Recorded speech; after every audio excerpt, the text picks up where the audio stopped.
welcome back to my booktube channel, Lisa in Bookland. Today I'm here to bring you quite a belated November reading wrap up. Seeing as I have the house to myself at the moment, I said I'd take the opportunity to film somewhere different next to our Christmas tree. We only put up ours on the 8th of December, so we're quite a bit behind the rest of the world, and it's lovely to have the house finally decorated. So November was a bit of an unusual reading month, I suppose. So I read 9 books in total, which is a little bit less than average for me, but more unusual, I suppose, was the type of books I read. So I read actually a good spread of genres this month, like i.e. they weren't all historical fiction. And also I read 3 audiobooks, which is also unusual for me. Usually I only read like 1 maximum. In November I read 2 non-fiction. That isn't as much as I hoped. I was hoping to participate a little bit more in non-fiction November. 2 historical fiction, that's usual. 2 middle grade, 2 romances and 1 classic. So yeah, very kind of unusual, especially in the romances. So I'm excited to talk about some of these books. Just I suppose it might be a little bit different than my usual type. But that said, the first book I'm going to talk about definitely isn't outside my usual type, and it's one that I really loved, one of my favourites of the month, and that's The Night Ship by Jess Kydd. This is a new release this year, and it's told in 2 timelines. The first timeline is set in 1628. It's about this girl called Maitland who's from the Netherlands, and after her mother dies, she embarks on this trip on a sailing ship with her nursemaid to go to her father who's in the East Indies. And then the second timeline is set in 1989, and it's about this boy who has had a very difficult upbringing, and after his mother dies, he ends up going to an island that has a connection with that voyage that Maitland went on to stay with his grandfather, who is quite a bad-tempered man, I suppose, and is ostracised from the rest of the island. So we get to see Gil's interactions with the islanders, and I suppose him finding out about the story, about Maitland's story. Obviously this book appealed to me because it was at least half set on ship, but I hadn't read many books on ships that were from like the 1600s or that were a Dutch East India man that she was on. So that was interesting. It does a really good job of looking at the different classes of passenger that were on board and the different treatment they got, and Maitland obviously being from quite a wealthy background. However, this is a really rare instance of a book that's dual timeline where I actually enjoyed both timelines equally. Usually I have a really strong preference to like the one that is more in the past, but that wasn't here. And also unusual about this book is usually I'm not a big fan of children's perspectives, but worked really well here, and I just thought it was such a good book. I will say, I suppose, especially if you like with your like dual timeline books, for them to be like really tightly connected at the end and everything is like resolved. I don't think that's really delivered here, but that's probably one of the reasons why I really liked it. There's also a really charming tortoise in it who is wonderful. And yeah, I thought it was a great book, and I've not read anything else from Jess Kydd apart from 1 story that she had in that short story collection, The Haunting Season, and I enjoyed that as well as far as I can remember, so I'll definitely be seeking out more of hers.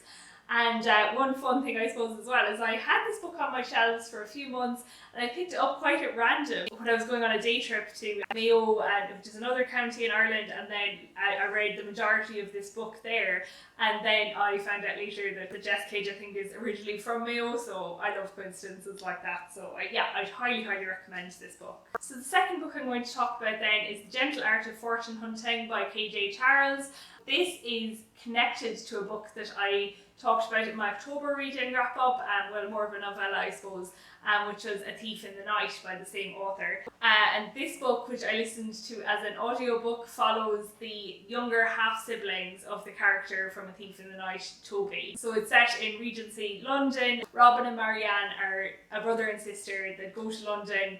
Basically, they have no money, but they're putting on a good show, pretending that they do, and they're trying to find good matches for themselves and make their way in life that way, because they've had, I suppose, again, a difficult childhood, as was hinted with Toby's story. I just thought this was such a good book. It is a romance book, but it was just the right level of romance for me, as in the characters completely you could believe, and you could see in the book that they had other things going on outside of the romance, which the second romance I'm going to talk about later on, a contemporary romance, could definitely have learned that lesson from this book. But anyways, more on that later. I've only discovered her pretty recently, but KJ Charles seems to be most well known for her LGBTQ+.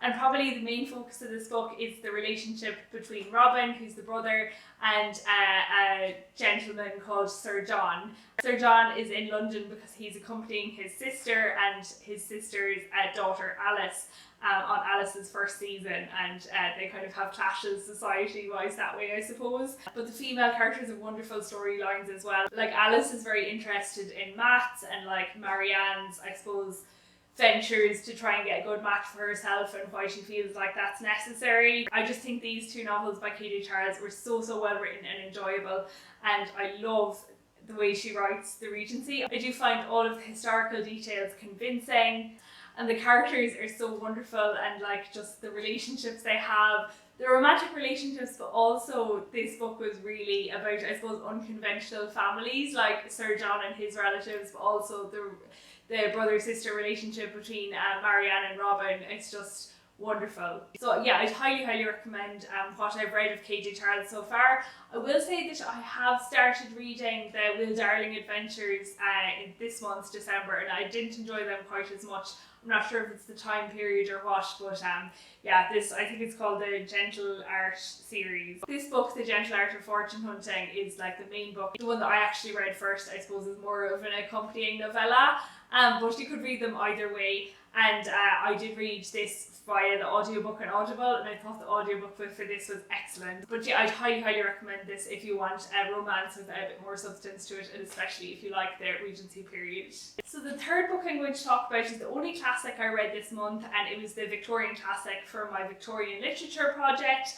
And this month I read Mary Barton by Elizabeth Gaskell. So previously by Elizabeth Gaskell, I've read North and South, Wives and Daughters, and a good few of her short stories. So this is my third main novel, and I really did enjoy it. It's like no North and South, but I really liked the focus, I suppose. It was still set around factories. So the setting is Manchester. It's about Mary, who I suppose would be 18 or 19 in the book, and she lives with her father. Her father used to work in a mill, but he is unemployed at the moment, and he becomes involved in the Chartist movement. And also it's about, I suppose, Mary is a seamstress and she's keen to better herself, and her father did encourage that. He didn't want Mary working in the mills.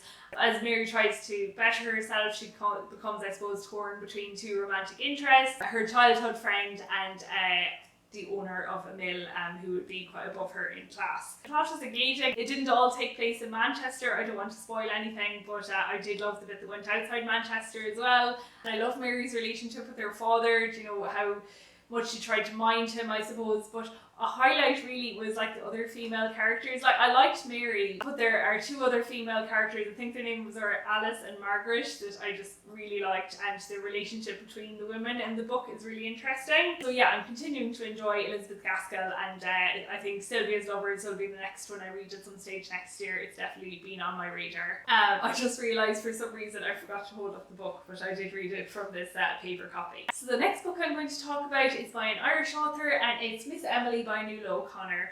So the Miss Emily of the title is Emily Dickinson, the poet, and this book is about a girl called Ada who emigrates from Dublin to Amherst and ends up working in the Dickinson household and involved in their life. So I should preface this by saying I don't know anything about Emily Dickinson really, apart from I know she lived a bit of a reclusive life at the end, and I know she didn't really leave her house. I've never read any of her poetry. I think she was a poet in the Leaving Cert curriculum when I was at school, but we didn't cover her. But this book definitely did make me interested to pick up some of her poetry. It doesn't seem like it might be too difficult. It's very hard, I suppose, to say anything about this book past what I've already said without giving spoilers.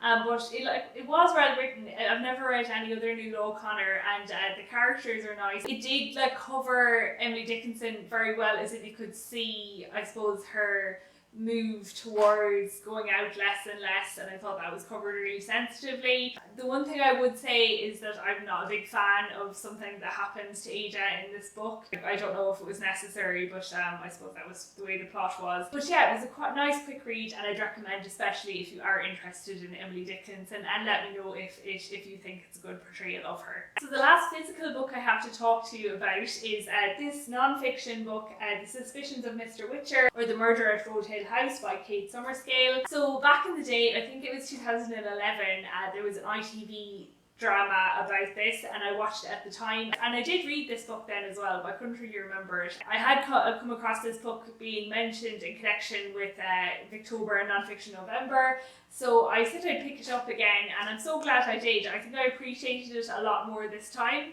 So this book is a non-fiction, as I said, about a true crime where a 3-year-old boy was murdered in this house in England called Roadhill House, and for various reasons there was very strong suspicions that it was somebody in the house that committed the murder. And though I already had read this book and seen the television series, I couldn't remember the outcome, so that was a good thing. It was a really easy read, very compelling. I read it in like 2 or 3 days, and the real strength of this book, as other people have pointed out, is that it really gives you a sense of the time, especially I think a sense of like the Victorian police force. The detective was really just becoming a role, and kind of the way they were viewed within society a lot less positively than they would be now. One thing I have to say is it discusses obviously the emergence of the detective within Victorian literature as well, but the one warning I would give for this book is it does have like spoilers for some of Wilkie Collins and also Lady Audley's secret in this book, because of the details that are being discussed. So I skim read those parts because I haven't read some of the books that were mentioned.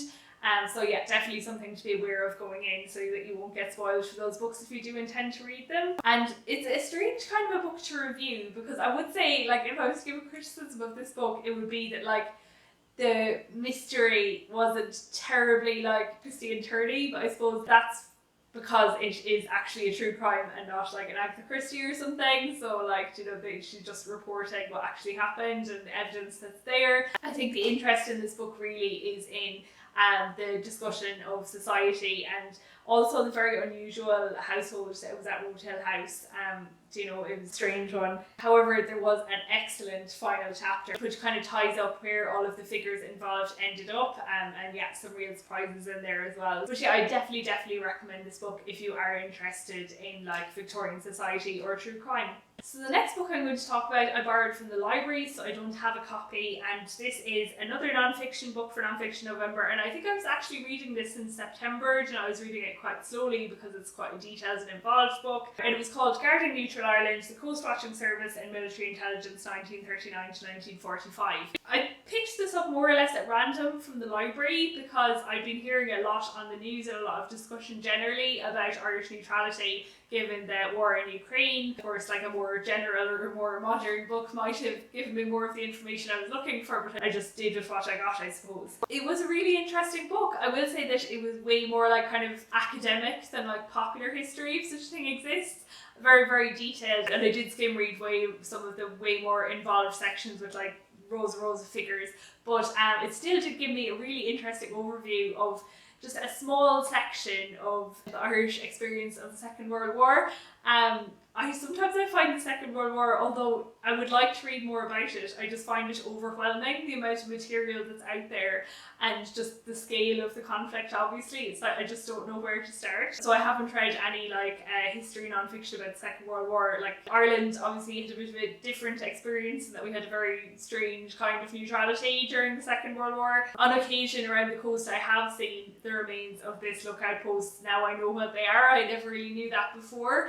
So it's just nice to know the history behind them. So what they were used for is they had like, I think it was usually like 3 men that would be in the lookout post, and they would just literally like record details of any aircraft or any ships that were seen, and they're often the first people on the scene when casualties from, you know, sunken ships or from downed aircraft came on shore, like either alive or unfortunately often dead bodies. They'd write down everything that they'd seen. They'd have like little charts to identify what kind of aircraft it would be, and then they would pass the information on to G2, which is and the Irish military intelligence, who would try and use it to compile an overall picture for the Greater War and assess the level of threat from both sides. So it was just interesting to see how that worked all together, and also how it evolved throughout the war. Like when the Coast Watching Service was set up in 1939, there was no telephone lines going out to the really remote locations where these lookout posts were. So when something was seen, somebody had to go on a bicycle and cycle to the nearest guard station to get a phone.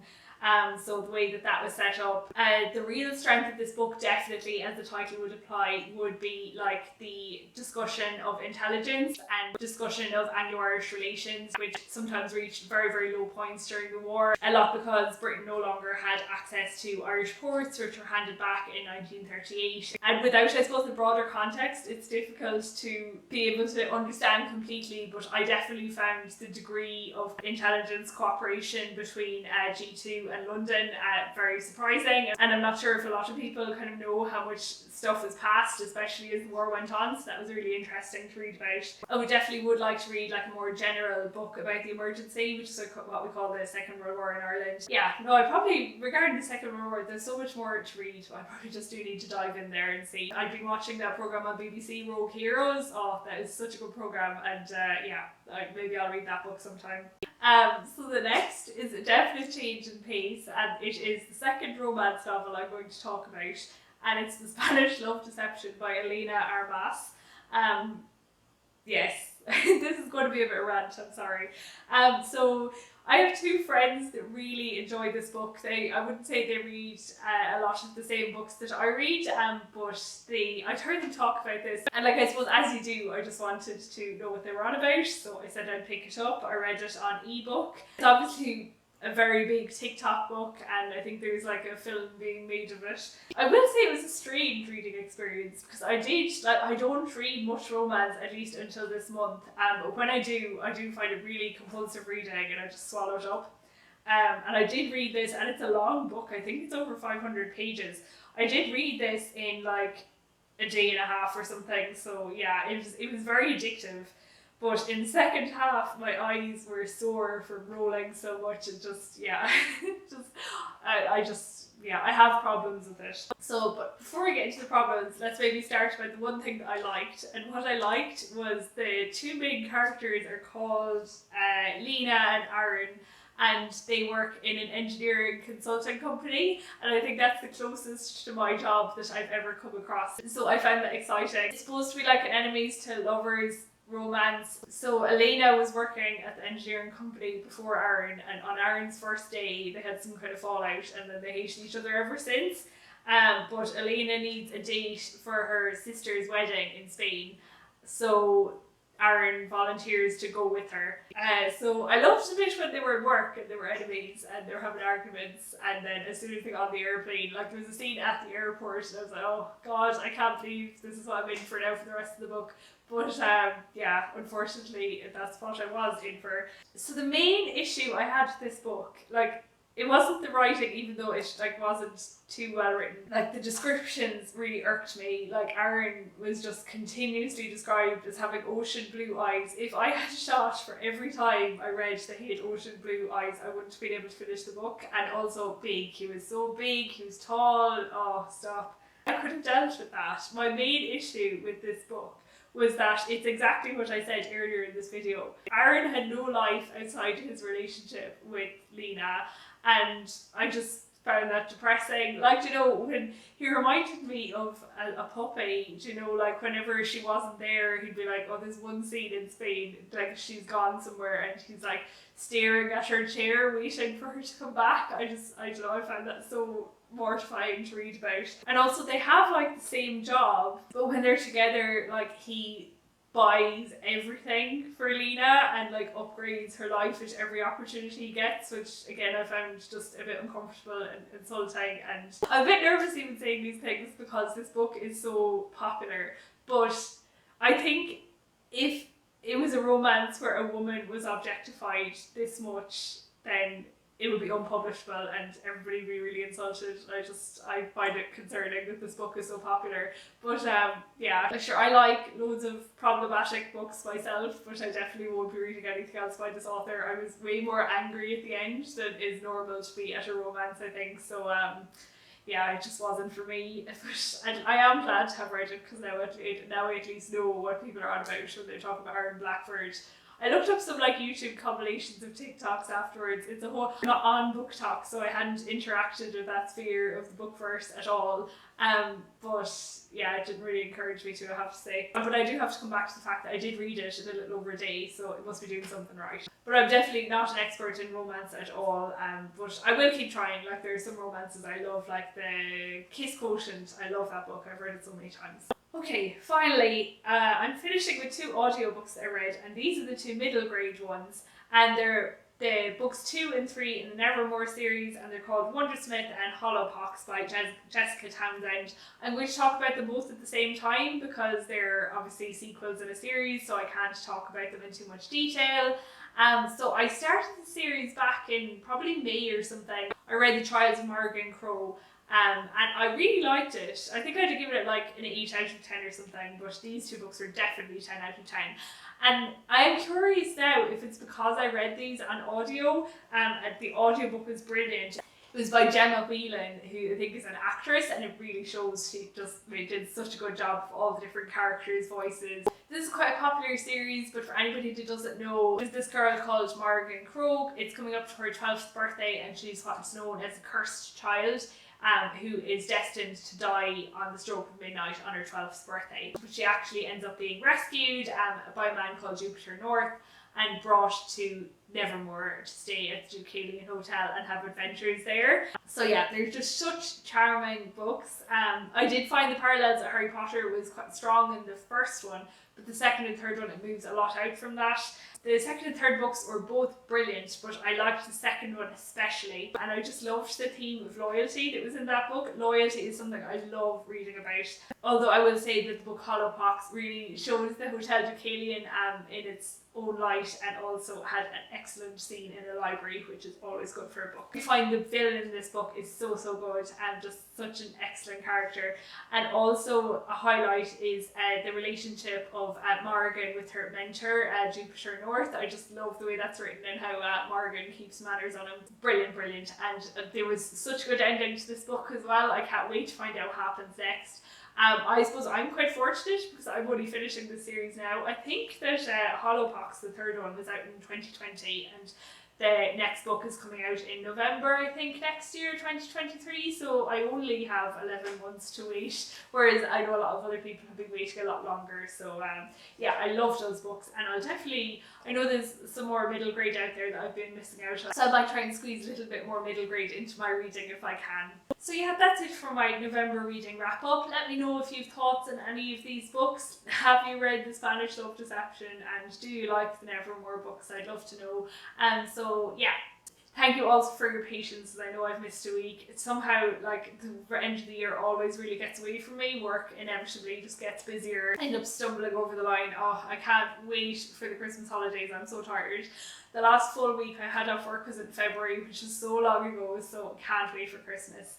So yes, thanks for listening, thanks for watching, and I'll see you next Thursday for my next video.